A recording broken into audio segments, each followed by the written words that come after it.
अस्सलाम वालेकुम स्टूडेंट्स, आवाज आ रही है बेटा मेरी? तस्मीना, सारा, आवाज आ रही है मेरी? जी नहीं आ सारा। रही। यस मैम आ रही है। कहाँ है बाकी स्टूडेंट्स? बहुत अच्छा पढ़ने लगे हो, मुझे लगता है तुम लोगों को सब बहुत अच्छा समझ में आ रहा है। इसीलिए गायब हैं सारे। कहाँ हैं? मैम पता नहीं क्यों नहीं आए। समझ में आ रहा है बेटा अभी तक जितना तुम लोगों ने पढ़ा है हॉस्पिटल में? यस मैम स्टार्ट कर दिया है। पढ़ना शुरू कर दिया? फर्स्ट और सेकंड और थर्ड चैप्टर तो पढ़ ही लोगे, क्योंकि मैंने देखो बेटा पहले भी बताया कि जो सेकंड चैप्टर है उसमें जो चीज़ें हैं वो थर्ड में भी है ना। क्योंकि जब हम मैन्युफैक्चरिंग बल्क एंड स्टाइल की जब हम बात करेंगे तो उसमें जाहिर है स्टाइल मैन्युफैक्चरिंग खुद ही आ जाएगी। तो थर्ड चैप्टर जो है आपका वो हाइपर एलिमेंटेशन, साइटोटॉक्सिक ड्रग्स और जो है वो ऑप्थेल्मिक ड्रग्स हैं, तो वो सेकंड में भी इंक्लूड होंगी वो चीज़ें। ठीक है, बहुत सारी आपकी यहाँ पे इस कोर्स में 602 में आप देखिएगा बहुत सारी चीज़ें हैं जो रिवाइज हो रही हैं ना। जैसे रोल ऑफ फार्मासिस्ट एक उन्होंने अलग से टॉपिक भी दिया हुआ है, और जब हमने बिल्कुल स्टार्ट लिया तो वहाँ पे भी हमने रोल ऑफ फार्मासिस्ट को डिस्कस किया था। ठीक है, तो बहुत सारी चीज़ें हैं जो कि रिवाइज हो रही है, मैंने बार बार नहीं पढ़ाया है वो चीज़ें आप लोगों को। हाँ, यहाँ के कहीं डिटेल में जाना था तो वहाँ पे फिर मैंने जो है डिटेल में उसे डिस्कस कर लिया था। ठीक है, अगर तुम लोगों को एमसीक्यूज के जो तुम लोगों का क्विज का टेस्ट है उसके अकॉर्डिंग कुछ पूछना है पूछ लो, वरना फिर मैं आज का जो है ना लेक्चर स्टार्ट कर रही हूँ। पूछना है कुछ? मैम क्विज आप एमसीक्यूज देंगी या ब्लैंक्स या क्वेश्चन आंसर्स? बेटा क्वेश्चन आंसर्स तो नहीं होंगे, एमसीक्यूज में वही होगा, A B C D option होंगे या ट्रू और फॉल्स हो सकते हैं बस। ठीक है, या फिर दी ब्लैंक्स भी हो सकती है सम टाइम, लेकिन उसमें वही ऑप्शन तो दिया ही हुआ होगा ना, ए बी सी डी। ठीक है, मतलब मैम मल्टीपल चॉइस क्वेश्चंस ही हैं हाँ सारे। बिल्कुल बिल्कुल बिल्कुल, हाँ। ठीक है, चलो हम आज का टॉपिक स्टार्ट करते हैं। Purchasing and control stock, purchasing and stock control of hospital medicine, यानी जो हॉस्पिटल में जो मेडिसिन जितनी भी स्टॉक की जा रही हैं या जो प्रोक्योर की जाती हैं पेशेंट यूटिलाइजेशन के लिए, उसकी परचेजिंग किस तरह होती है और उसके स्टॉक को किस तरह मेंटेन करते हैं, कौन कौन से मेथड हैं उसके स्टॉक को कंट्रोल, उसकी परचेजिंग के कौन कौन से मेथड हैं, किस तरह स्टोर की जाती है, तो इसे हम यहाँ पर आज डिस्कस करेंगे। ठीक है, purchasing of hospital medicines. Purchasing means to obtain an item by paying money. Purchasing and control is a main function of hospital pharmacies. यानी सिंपल अगर हम देखते हैं परचेजिंग क्या है, नॉर्मली आप कोई भी चीज़, मेडिसिन की बात नहीं भी करें बेटा, कोई भी चीज़ आप परचेज करने जाती हैं जो आप मनी पे करती हैं और फिर वो चीज़ ले लेती हैं, दिस इज द परचेजिंग। ठीक है, purchasing and control is a main function of hospital pharmacist. यानी अगर हॉस्पिटल फार्मेसिस्ट की बात कर रहे हैं तो ये कह रहे हैं कि परचेजिंग और जो मेडिसिन का कंट्रोल है वो मेन फंक्शन होता है हॉस्पिटल फार्मासिस्ट का। A successful hospital pharmacy is very much dependent on effective purchase and inventory control of pharmaceuticals. यानी कह रहे हैं कि अगर एक सक्सेसफुल फार्मेसी अगर एक बनाना चाहते हैं तो वो बहुत ज़्यादा डिपेंड कर रही है कि किस तरह आप प्रोक्योर कर रहे हैं आप मेडिसिन को, और उनको कंट्रोल किस तरह, उस इन्वेंट्री को किस तरह हम कंट्रोल कर रहे हैं। ठीक है, 4 strategic objectives of pharmaceutical procurement. ये कह रहे हैं फार्मास्यूटिकल प्रोक्योरमेंट यानी जो आप मेडिसिन या अलाइड आइटम्स जो हम प्रोक्योर कर रहे होते हैं, परचेज कर रहे होते हैं, उसकी 4 स्ट्रेटेजी या 4 ऑब्जेक्टिव्स होते हैं। Procure the most cost effective drug in the right quantities. सबसे पहली चीज जो फर्स्ट पॉइंट हमारे पास जो आ रहा है, ये कह रहे हैं कि जितनी भी मेडिसिन या अलाइड आइटम्स हमें परचेज करने हैं, प्रोक्योर करने हैं, एक तो कॉस्ट इफेक्टिव होने चाहिए और दूसरी राइट क्वांटिटीज, यानी कि सप्लाई एंड डिमांड में बैलेंस होना चाहिए। ऐसा नहीं हो जिस तरह मैंने आपको बताया था कि आप टर्न ओवर रेट हम मेंटेन कर रहे होते हैं, हर ड्रग का एक प्रॉपर पार लेवल मेंटेन कर रहे हो, तो इस तरह हम राइट क्वांटिटी में ड्रग को हम क्या कर सकते हैं, हम परचेज कर सकते हैं और उसके साथ वो कॉस्ट इफेक्टिव भी हो। ठीक है, पेशेंट के लिए जाहिर अगर बहुत ज़्यादा एक्सपेंसिव होंगी तो जो टोटल ट्रीटमेंट की जो कॉस्ट होती है वो क्या होती है, वो बढ़ जाएगी। तो इसलिए कोशिश करते हैं कि जो ड्रग में परचेज कर रहे हैं वो राइट क्वांटिटी में हो, कॉस्ट इफेक्टिव ड्रग हो। ठीक है, सेकंड जो है select reliable suppliers of high quality products, और जितनी भी जिनसे आप प्रोक्योर कर रहे हैं ड्रग्स को वो रिलायबल हों, सप्लायर ऐसा ना हो कि आपके पास जो अडल्ट्रेटेड ड्रग आपको दे दें, ठीक है, ये ऐसा ना हो कि बैड क्वालिटी आपको ड्रग आप उनसे परचेज कर लें। तो रिलायबल परचेजर होने चाहिए और जो ड्रग्स हो वो high quality high standard drug होनी चाहिए, प्रोडक्ट जितनी भी है। इंश्योर टाइमली डिलीवरी, और जो है जिन्होंने कहा कि राइट क्वांटिटीज में और राइट टाइम पर। ऐसा ना हो आपने मंगवा तो ली लेकिन at the time of use जब उस ड्रग को हमें पेशेंट के लिए यूज करना था वो आपके पास मौजूद ही नहीं थी, स्टोर में थी नहीं, ठीक है। तो टाइमली जो है डिलीवरी होनी चाहिए उसकी। Achieve the lowest possible total cost, वही जो इन्होंने स्टार्ट में कहा, जब कॉस्ट इफेक्टिव ड्रग हम लेंगे तो जो टोटल कॉस्ट आएगी ट्रीटमेंट की वो भी जो होगी कम होगी, ठीक है। आगे चलते हैं। Purchasing procedure in hospital depends on following factors.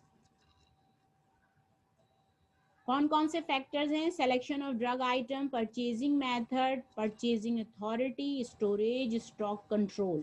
यानी कि जो हॉस्पिटल में जो परचेजिंग हो रही होती है मेडिसिन की या अलाइड आइटम्स, जितने भी हॉस्पिटल में जितनी भी तमाम चीज़ें हॉस्पिटल में पेशेंट के पॉइंट ऑफ व्यू से हम यूज़ कर रहे होते हैं, वो किस पे उनकी परचेजिंग डिपेंड करती है ऑन डिफरेंट फैक्टर्स पर। कौन कौन से फैक्टर्स हैं? सिलेक्शन ऑफ ड्रग आइटम्स, कौन से आपने जो है ड्रग आइटम्स कौन कौन से सेलेक्ट जो परचेज करने उसको सेलेक्ट करते हैं। परचेजिंग मेथड कौन सा है, किस मेथड के थ्रू आप परचेज कर रहे हैं। परचेजिंग अथॉरिटी कौन है, या फार्मासिस्ट है या परचेजिंग एजेंट है, अगर परचेजिंग डिपार्टमेंट सेपरेट है अगर उसकी रिस्पॉन्सिबिलिटी है। इसके अलावा स्टोरेज उसकी कैसे कर रहे हैं आप, किन किन टेम्परेचर्स पर उनको स्टोर कर रहे हैं, मेंटेन कर रहे हैं, और स्टॉक को इन्वेंट्री को किस तरह आप कंट्रोल कर रहे हैं, स्टॉक कंट्रोल। तो ये तमाम प्रोसीजर जो होती हैं हॉस्पिटल में डिपेंड करती है परचेजिंग, इन फैक्टर्स पर परचेजिंग डिपेंड कर रही होती है। आगे चलते हैं। Selection of drug items, number 1 जो हमारे पास क्या था, selection of drug items. The selection of pharmaceuticals and allied items is basic and important function of hospital pharmacist। यानी जो फार्मास्यूटिकल्स का या अलाइड आइटम्स का जो सिलेक्शन होता है मेन, वो हॉस्पिटल फार्मासिस्ट के रोल होता है, मेन इंपॉर्टेंट उसकी रिस्पॉन्सिबिलिटी होती है कि वो सेलेक्ट करे कि किन किन मेडिसिन को परचेज करना है, किन किन अलाइड आइटम्स जो ऑपरेशन थिएटर में या डिफरेंट जगहों पे यूज हो रहे हैं, इनमें से सिलेक्शन मेन चीज होती है। A pharmacist is at a better position for making decisions related to products, quantities required, product specification and source of supply। ये कह रहे हैं कि जो आपके साथ अगर परचेजिंग डिपार्टमेंट भी है परचेज में और फार्मासिस्ट, लेकिन फार्मासिस्ट जो होता है इस बेटर पोजीशन में होता है क्योंकि उसके बाद नॉलेज होती है, वो स्किल्ड होता है, एक उसका एजुकेशन बैकग्राउंड होता है कि वो जो होता है वो डिसीजंस ले सकता है। जितने भी मेडिसिन परचेज हो रही हैं कौन सी करनी है, कितनी क्वांटिटी में करनी है, उनकी स्पेसिफिकेशंस क्या होनी चाहिए और किस सप्लायर से आप उसे परचेज करें, ठीक है। तो ये डिसीजंस बेटर है कि कौन ले, फार्मासिस्ट ले। It is the pharmacist duty to establish and maintain standards, और ये फार्मासिस्ट की रिस्पॉन्सिबिलिटी होती है कि वो स्टैंडर्ड्स मेंटेन करे, किन चीज़ों के लिए, कि वो अश्योर करे क्वालिटी को, जो चीज़ें परचेज की जा रही हैं उनकी प्रॉपर स्टोरेज होनी चाहिए, प्रॉपर इन्वेंट्री उनके कंट्रोल होनी चाहिए, एंड उसका प्रॉपर यूज ऑफ फार्मास्यूटिकल्स, यानी जितनी भी ड्रग्स हैं उनका प्रॉपर यूज होना चाहिए, इरेशनल प्रिस्क्राइबिंग नहीं होनी चाहिए। कैसा नहीं हो एक टाइम में जो वो 3-3 एंटीबायोटिक लिख दिए, 2-2 3-3 पेन किलर लिख दिए, तो proper rational use of pharmaceuticals होना चाहिए। Although purchasing done by purchase department, but setting of quality standard and specification requires professional knowledge and judgment must be performed by pharmacist। ये कह रहे हैं कि मे बी पॉसिबल के purchasing जो है वो डिफरेंट डिपार्टमेंट भी कर सकता है, यानी अदर देन फार्मासिस्ट की भी रिस्पॉन्सिबिलिटी हो सकती है परचेजिंग के। परचेजिंग एक उन्होंने सेपरेट डिपार्टमेंट बनाया, उसका जो परचेज एजेंट होगा हो सकता है वो परचेजिंग करे, लेकिन जो स्टैंडर्ड्स हैं उसकी क्वालिटी के लिए, उसकी स्पेसिफिकेशन को मेंटेन रखने के लिए कि क्या क्या स्पेसिफिकेशन चाहिए, इसकी नॉलेज जो होती है या कौन उसको जज कर सकता है, वो फार्मासिस्ट होता है। तो इसलिए स्टैंडर्ड स्पेसिफिकेशन जो तमाम सेटिंग होगी वो कौन करेगा, फार्मासिस्ट के थ्रू होगी। Updated formulary must be present the hospital for prescribing medicine, ठीक है।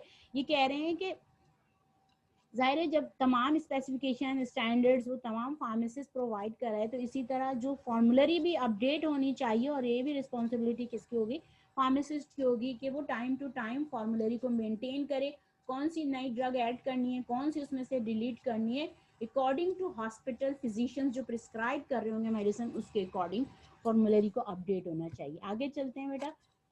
Purchasing method, following purchasing methods utilize by hospital. ये कह रहे हैं डिफरेंट हमारे पास परचेजिंग मेथड हैं जो कि हॉस्पिटल, कोई भी हॉस्पिटल होता है यूज करता है परचेज करने के लिए, प्रोक्योरमेंट ऑफ फार्मास्यूटिकल्स के लिए। डायरेक्ट परचेज फ्रॉम मैन्युफैक्चरर और wholesaler, bid from either manufacturer और wholesaler, purchase from local retail pharmacy and contract purchase. ये 4 डिफरेंट टाइप्स के बेटा परचेजिंग के मेथड हैं जो कि गवर्नमेंट और प्राइवेट हॉस्पिटल में यूटिलाइज किए जाते हैं। ठीक है, आगे चलते हैं। Direct purchase from manufacturer wholesaler, number 1 जो है हमारे पास है direct purchase from. This type of purchase is not with any discount और नॉट यूजुअल। ये कह रहे हैं डायरेक्ट परचेज जो आप होलसेलर से, मैन्युफैक्चरर से कर रहे होते हैं वो नॉर्मली नहीं हो रही होती है, क्योंकि इसमें जो होता है वो एक प्रॉपर जो उन्होंने डिस्काउंट हम मिल रहा होता है वो उसमें नहीं दे रहे होते हैं अगर। ठीक है, बिड, लेकिन अगर बिड की हम बात करें तो वहां पर फिर जो होता है ना डिस्काउंट वगैरह आ जाता है। Bid from manufacturer or wholesale. In this type of purchasing, pharmacist estimates the drug turnover rate and the reputable manufacturer and wholesaler are invited to quote their price for selected items. यानी जहाँ पे bid from manufacturer, तो उसमें होता है कि different जो manufacturer होते हैं वो हॉस्पिटल को बिड कोटेशन भेज रहे होते हैं, जिसमें वो उन ड्रग आइटम्स की जो जो आपको चाहिए, हॉस्पिटल की जो डिमांड होती है उसके अकॉर्डिंग वो उनकी लिस्ट बनाते हैं, उनके प्राइसेस उसमें मेंशन करते हैं और उसके बाद वो जो है फॉरवर्ड कर देते हैं हॉस्पिटल को। तो उनके बाद डिफरेंट बिड्स आ रही होती है डिफरेंट फार्मा से, फिर वो इसके अकॉर्डिंग वो उसमें से सेलेक्ट करते हैं हॉस्पिटल जो होता है या फार्मेसी जो होता है। The drug purchase order is forwarded to company to comply है बेटा, ये कंपनी नहीं, to comply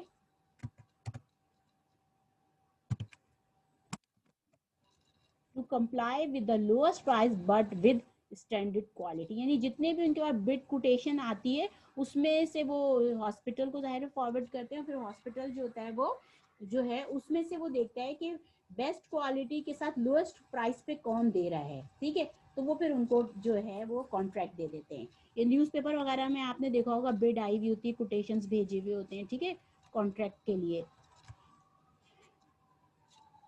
Purchase from local retail pharmacy. This method of purchase is very costly and is utilized in emergency condition. ये कह रहे हैं कि retail pharmacy से अगर हम हॉस्पिटल परचेज कर रहा होता है मेडिसिन, तो एक तो बहुत कॉस्टली पड़ती है और ज़्यादातर कब होता है कोई इमरजेंसी सिचुएशन आ गई, कोई ऐसा पेशेंट आ गया इमरजेंसी में और उनके पास स्टॉक में उनके पास ड्रग मौजूद नहीं है, तो फिर वो वहाँ उस वक्त वो रिटेल फार्मेसी से परचेज कर रहे होते हैं।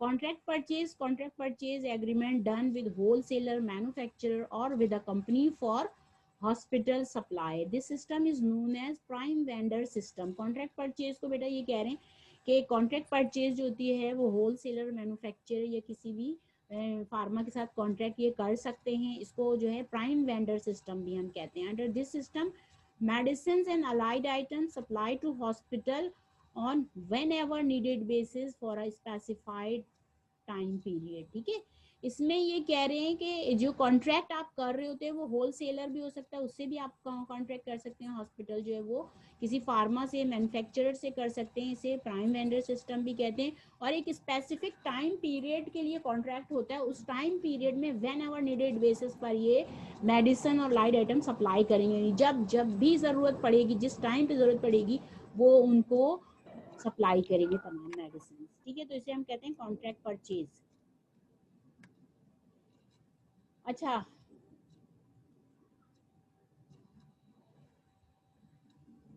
तस्मीना तस्मीना बताइए कितने टाइप्स के हमारे पास परचेजिंग हो गई मेथड जी, जल्दी बताइए। सारा सारा आप बताएं, कहाँ चले गए भाई? मैम मैं इधर हूँ। मुझे एग्जैक्टली याद नहीं है कि कितने टाइप परचेजिंग है। कौन सारा बात कर रही है? Yes ma'am. सारा क्या अभी मेरे ख्याल में 4-5 है मैम। कौन कौन सी है? अभी तो मैंने एक तो रिटेल फार्मेसी से है, उसके अलावा बल्क बल्क से है, मैम कॉन्टैक्ट परचेजिंग है। हाँ शाबाश, कॉन्ट्रैक्ट परचेजिंग है, रिटेल है, और जल्दी बताओ। और ma'am purchase from local retail है। वो तो रिटेल ही हो गया ना, कॉन्ट्रैक्ट वो तो परचेज है और डिटेल ही है। रिटेल है, और direct ma'am from direct purchase manufacturer भी है। डायरेक्ट परचेज, और बिड परचेज है। बिड बिड वाली, हाँ बिड वाली ठीक भी है, है। Yes. अच्छा। The private hospital use single और multiple procedure for purchasing of drugs. ठीक है, प्राइवेट हॉस्पिटल्स को ये कह रहे हैं कि मेडिसिन या लाइड आइटम्स जो वो किसी भी मेथड से परचेज कर सकते हैं। वो डिपेंड करता है कि क्या उन्होंने जो है मेथड बनाए हुए हैं परचेजिंग के, कितना उनका बजट है। The small volume purchase in government hospital is done by adopting bidding purchase and the routine purchase by medical store depot। यानी जो गवर्नमेंट हॉस्पिटल्स होते हैं वो तो बिडिंग के जरिए परचेजिंग कर रहे होते हैं, या जो उनकी डेली की परचेज होती है, जो उनके अपने हॉस्पिटल में मेडिकल स्टोर डिपोट होता है वहां से परचेज कर रहे होते हैं। अब हम आ जाएंगे परचेजिंग अथॉरिटी कौन होती है। पहले तो परचेजिंग मेथड हमने डिस्कस कर लिया, अब आ रहे हैं परचेजिंग अथॉरिटी। सेंट्रलाइज्ड परचेज हो सकती है या purchase by hospital pharmacist. Lecture पढ़ रहे हैं बेटा आप लोग, ये बताइए पहले मुझे, जो मैं अपलोड करती हूँ वो पढ़ रहे हैं आप लोग हैं? Yes ma'am. क्विज की तैयारी हो रही है? जी मैम हो रही है। अच्छा, Yes, मैम। बात है, ठीक है। परचेजिंग अथॉरिटी हमारे पास टू टाइप्स की परचेजिंग अथॉरिटी आ गई, centralize purchase and purchase by hospital pharmacist. ठीक है, आगे चलते हैं। Centralized purchase. Hospital material purchase department or its purchasing agent is responsible for purchase of drugs and related items. However, pharmacists provide specification both as to quality and the source of purchase. अभी पीछे भी बेटा हम यही चीज पढ़ रहे थे कि मे बी पॉसिबल के परचेजिंग जो है वो थ्रू परचेजिंग एजेंट, यानी जो अगर उन्होंने सेपरेट परचेजिंग डिपार्टमेंट बनवाया है तो उसका जो परचेजिंग एजेंट है वो परचेज करेगा। ठीक है, या अगर purchasing is the main responsibility of hospital pharmacist, तो उस सूरत में क्या है कि हॉस्पिटल फार्मासिस्ट परचेज करेगा। तो चाहे रिस्पॉन्सिबिलिटी परचेजिंग की हॉस्पिटल फार्मासिस्ट की हो या परचेजिंग एजेंट की हो, लेकिन हर सूरत में जो स्पेसिफिकेशन है, जो स्टैंडर्ड्स हैं क्वालिटी के, वो कौन प्रोवाइड करता है? वो हॉस्पिटल फार्मासिस्ट प्रोवाइड करेगा। और सोर्स ऑफ परचेज यानी किससे परचेज करना है, ये तमाम स्पेसिफिकेशन जो होती है कौन प्रोवाइड करता है, किसकी रिस्पॉन्सिबिलिटी है? हॉस्पिटल फार्मासिस्ट की। तो सेंट्रलाइज परचेज की अगर हम बात करते हैं तो सेंट्रलाइज परचेज में जो परचेजिंग एजेंट होता है परचेज डिपार्टमेंट का, वो परचेज करता है, लेकिन तमाम स्टैंडर्ड, तमाम स्पेसिफिकेशंस जो होती हैं, सोर्स ऑफ परचेज, ये तमाम चीज़ें जो है वो हॉस्पिटल फार्मासिस्ट प्रोवाइड करता है। Purchase by hospital pharmacy. The other system is purchase of drugs and allied items by the pharmacist. Since pharmacist has the responsibility of compounding, dispensing and manufacturing of drugs used in hospital, he should also have the justification to specify the drugs to be purchased. ये कह रहे हैं क्योंकि हम कह रहे हैं कि अगर हॉस्पिटल में जो है कंपाउंडिंग, डिस्पेंसिंग और मैन्युफैक्चरिंग तमाम चीज़ें जो किसकी रिस्पॉन्सिबिलिटी है? हॉस्पिटल फार्मासिस्ट की रिस्पॉन्सिबिलिटी है। तो ये जस्टिफाई करता है कि ड्रग से रिलेटेड, यानी ड्रग मेडिसिन जितनी भी हैं उनसे रिलेटेड जितनी भी स्पेसिफिकेशन है, स्टैंडर्ड्स, वो सब जो है वो हॉस्पिटल फार्मासिस्ट प्रोवाइड करे। ठीक है, आगे चलते हैं। यहाँ तक समझ में आ गया जी? Yes, ma'am. The drug storage. The important consideration for stocking of drugs in pharmacy are as follows. यानी ड्रग जो हम स्टोर कर रहे होते हैं उसमें किन किन चीज़ों को हम देख रहे होते हैं? जो स्टोरेज एरिया होता है, जो टेम्परेचर वहाँ पर होता है, जो वेंटिलेशन का सिस्टम होता है, कितने टेम्परेचर पर वहाँ पर टेम्परेचर मेंटेन करना है उस एरिया का, उसमें है हम स्टेबिलिटी कंपैटिबल स्टोरेज होनी चाहिए, सिक्योर स्टोरेज होनी चाहिए, सेफ स्टोरेज होनी चाहिए एंड सेग्रीगेट स्टोरेज होनी चाहिए। स्टेबिलिटी कंपैटिबल स्टोरेज मींस ऐसा नहीं हो कि जो टेम्परेचर, जिस टेम्परेचर पर हम मेडिसिन हमने रख रहे हैं, ऐसा ना हो कि उस टेम्परेचर पर वो डिग्रेड हो जाए, कंपैटिबल ना हो, या वहाँ पे जो उस ड्रग के जो कंटेंट उसमें जो यूज हुए हैं, जो इंग्रेडिएंट्स यूज हुए हैं, उस टेम्परेचर पर वो डिग्रेड हो जाए, डिटोरिएट हो जाए। तो स्टेबिलिटी कंपैटिबल स्टोरेज होना चाहिए। चाहे वो आप टेम्परेचर से कह रहे हैं, हम वेंटिलेशन की हम बात कर रहे हैं, ठीक है। इसके अलावा सिक्योर स्टोरेज होनी चाहिए, ठीक है, सिक्योर होनी चाहिए इस पॉइंट ऑफ व्यू से कि ऐसा ना हो कि वहां से जो चीजें हों वो जितनी आपने इन्वेंट्री रखी थी, अगर एक हफ्ते बाद आप वहां पर जाकर उसका विजिट कर रहे हैं, ऑडिट कर रहे हैं, तो वहां पर उससे कम क्वांटिटी में चीजें मौजूद हों, सिक्योर होनी चाहिए।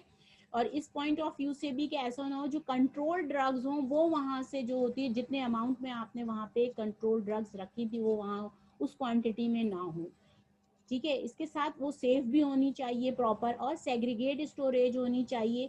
सेग्रीगेट का मतलब क्या है कि अगर वहां पर एक डिफरेंट सिस्टम बना दें, आप सेग्रीगेट कर दें कि भाई ये कंट्रोल ड्रग्स हैं, ये नॉर्मली जो यूज होती हैं वो ड्रग्स हैं।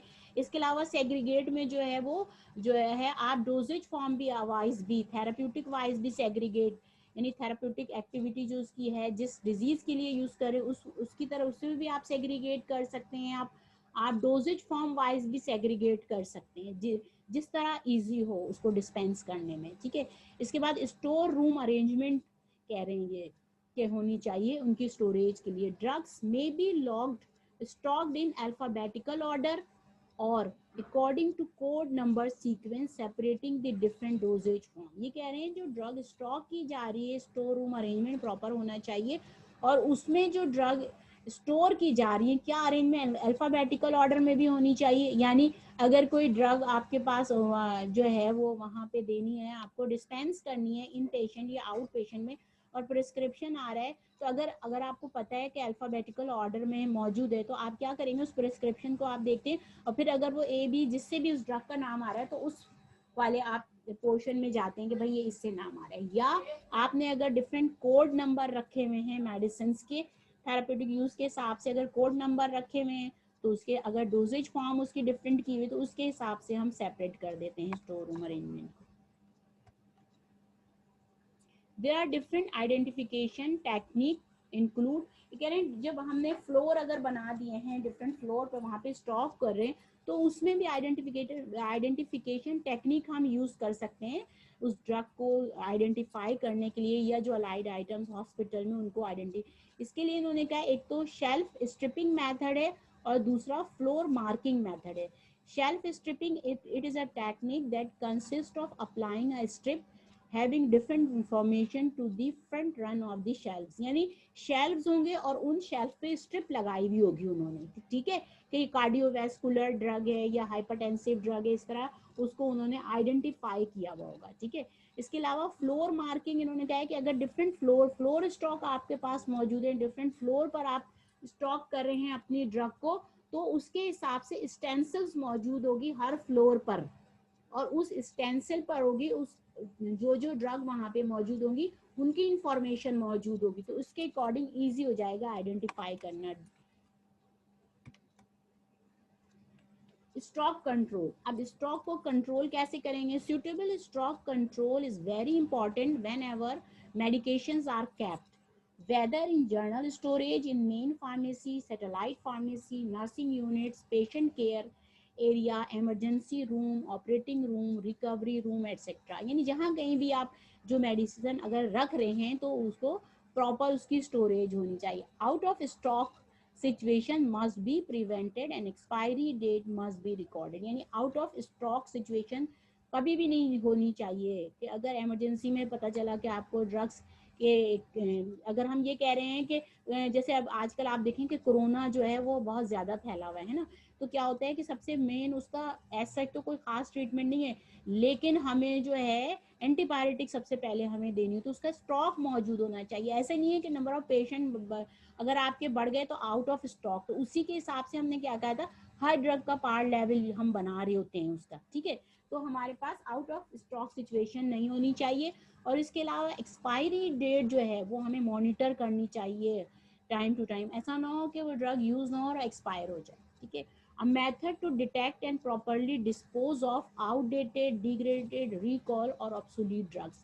प्रॉपर मेथड होने चाहिए जिसके जरिए हम जो आउटडेटेड ड्रग है या जो डिग्रेड हो गई हैं, जो मार्केट से रिकॉल हो गई हैं, जो या जो ऑब्सोलीट हो गई हैं जिनको अब नहीं प्रिस्क्राइब किया जा रहा है, उसको आपके पास प्रॉपर मेथड होने चाहिए उनको डिस्पोज करने के लिए।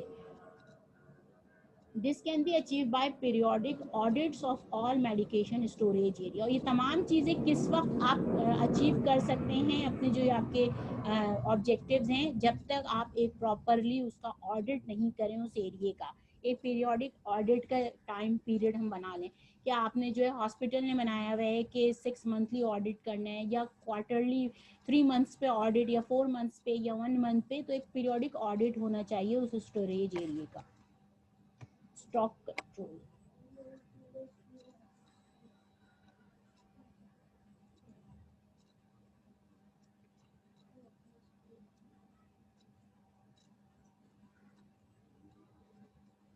a drug recall occurs when a prescription or over the counter medicine is removed from the market।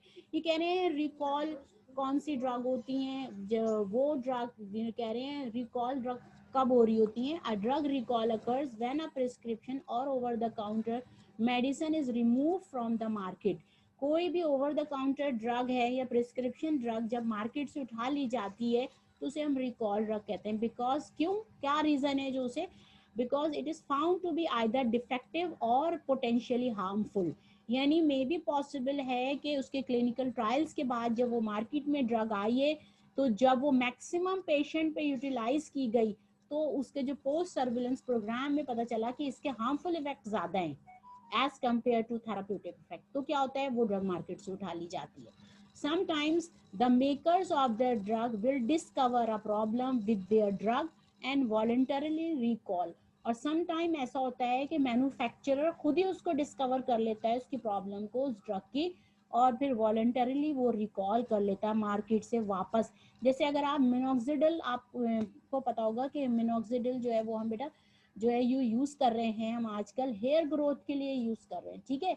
लेकिन जब ये मार्केट में फर्स्ट टाइम ये ड्रग आई थी तो एज अ हाइपरटेंसिव ड्रग आई थी मार्केट में, लेकिन इसके जो साइड इफेक्ट आ रहे थे वो हेयर ग्रोथ आ रही थी और बहुत ज्यादा आ रही थी, इसलिए इसको मार्केट से उठा लिया गया और अब जो है वो एज अ हेयर ग्रोथ के तौर पर वो आ रही होती है, ठीक है। आगे चलते हैं हम बेटा, इसके बाद है records. A suitable record keeping system must be designed and maintained. These records are required for management, inventory control, assessment of departmental processes and sometime for legal purpose। ये जितनी भी चीजें होती हैं बेटा, इनका हम एक प्रॉपर हमारे पास स्टैंडर्ड रिकॉर्ड्स के लिए मौजूद होना चाहिए, तमाम चीज़ों के रिकॉर्ड मौजूद होना चाहिए। और ये रिकॉर्ड जो होते हैं किसी भी टाइम मैनेजमेंट के लिए भी आप यूज़ कर सकते हैं, इन्वेंट्री कंट्रोल के असेसमेंट करने के लिए, डिपार्टमेंट के प्रोसेस के असेसमेंट के लिए, या किसी लीगल पर्पस के लिए, कोई केस हो गया फार्मा पर, तो उन जब ये हॉस्पिटल पर जो हॉस्पिटल वो ड्रग यूटिलाइज कर रहे हैं, तो अगर ये मेंटेन रिकॉर्ड होगा, रिटन में मौजूद होगा, तो वहाँ पर हम इस रिकॉर्ड को यूज़ कर सकते हैं। तो बेटा यहाँ पर जो है हमारा जो है वो आज का टॉपिक वाइंड अप हो गया है। अगर कुछ पूछना है तो पूछ लो, वरना इसे हम आज यहाँ पर वाइंड अप कर देते हैं। जी क्या समझ में आया? अरीबा, अरीबा रियाज जी, अरीबा आवाज आ रही है मेरी बेटा? यस मैम आ रही है। बताइए अरीबा, क्या पढ़ा आज, क्या टॉपिक, क्या समझ में आया? अरीबा बात कर रही है जी? नहीं मैम, मैं तस्मीना बोल रही हूँ। मीना, अरीबा कहाँ है? अरीबा, अरीबा से बात कर रही हूँ मैं। अरीबा रियाज, आई थिंक सो कि यही नाम है। अरीबा, अरीबा रियाज जी। अरीबा आवाज आ रही है बेटा मेरी? रुखसार, अजमल, नहीं आ रही है आवाज? क्या पढ़ा नहीं है? सारा, आलम, सारा आप बताइए, ये सब कुछ समझ में आ गया? मैम आया है थोड़ा थोड़ा। आया मैम, समझ आया है। आ गया। अच्छा चलो फिर मैं वाइंड अप कर रही हूँ यहाँ पर, ठीक है? Yes ma'am. ठीक है, चलो ठीक है, अल्लाह हाफिज। या फिर